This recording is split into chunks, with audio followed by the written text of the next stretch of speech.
Batman Mask of Phantasm came out in 1993. It's based off of Batman the Animated Series. And it is one of the only two Batman movies to come out on theaters. Animated ones, I mean. The other one being Batman the Killing Joke, which I'm not gonna go in details into that one. But look, excluding all the live action Batman films, this might actually be one of the best Batman films ever. Okay, I grew up watching Batman the Animated Series. Technically I started watching the Batman before getting to that show, but still, Batman the Animated Series was the one that had the most impact on me. That show was good, but Batman series was so much better. It's been a huge part of my life. This past few years, I've been trying to collect all the volumes. Back in 2016, I got volumes 4 and 2. 2017, I got volume 1. And this last year, I got the final one, volume 3. Only to then realize that face was my reaction when they realized I was gonna put all the show on Blu-ray. So I pretty much could have waited.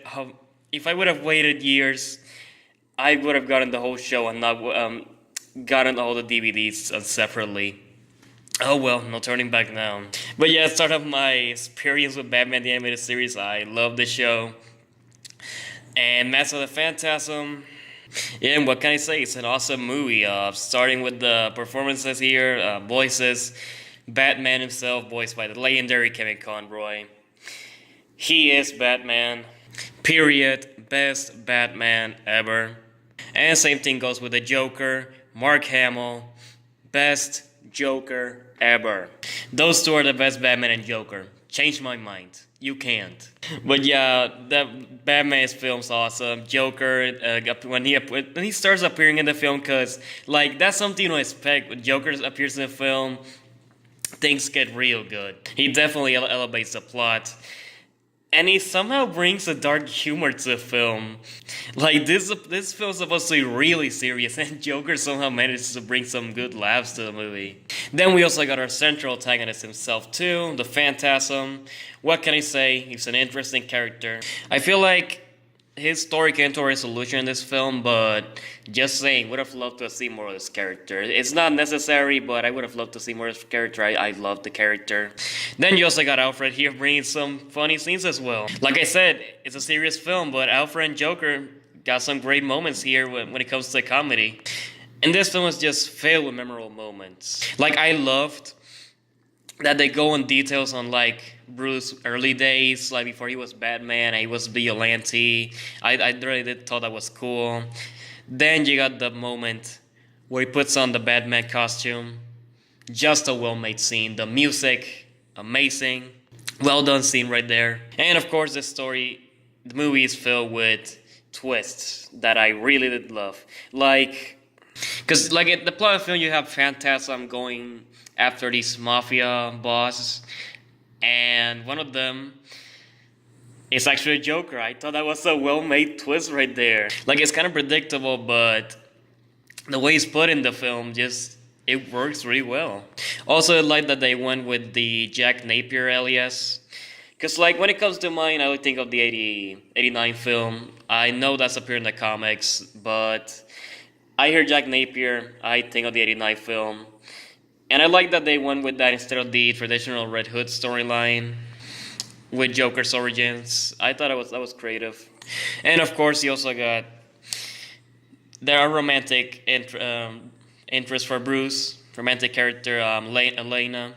I'm sorry, I'm thinking of her character Andrea. Dang, I'm thinking of Huntress. I messed that up.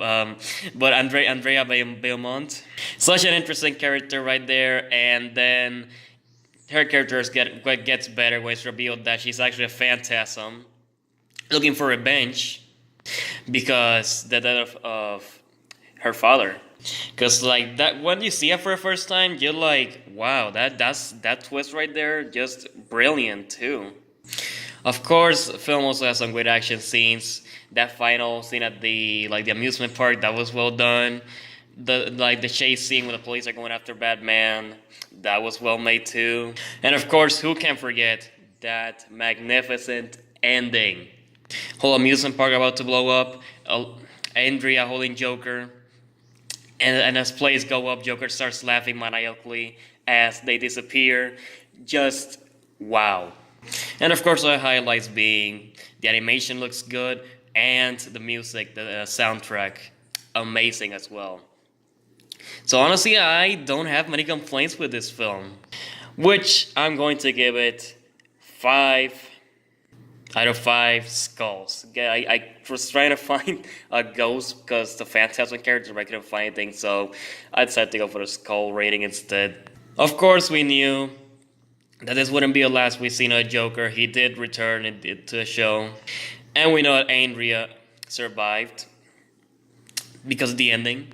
So just thinking about it, it would have been great to see a character come back, but like I said, I feel like her arc was completed here. Would have loved to see more of Phantasm, but I feel like Andrea's arc was completed in this movie.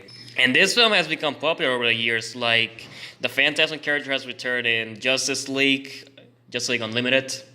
The film got a Blu-ray release, which, by the way, I need to buy that because I was watching the film recently. I'm like, I need to get that on Blu-ray. Like, if I find it, I'm buying it.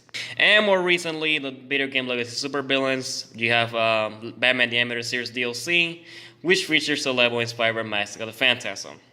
I don't have the game. Now I gotta get it after seeing that DLC. Yeah, man, Mask of the Phantasm was a masterpiece of a film. Wouldn't be long before Dark Knight's next theatrical appearance. Wouldn't be really good.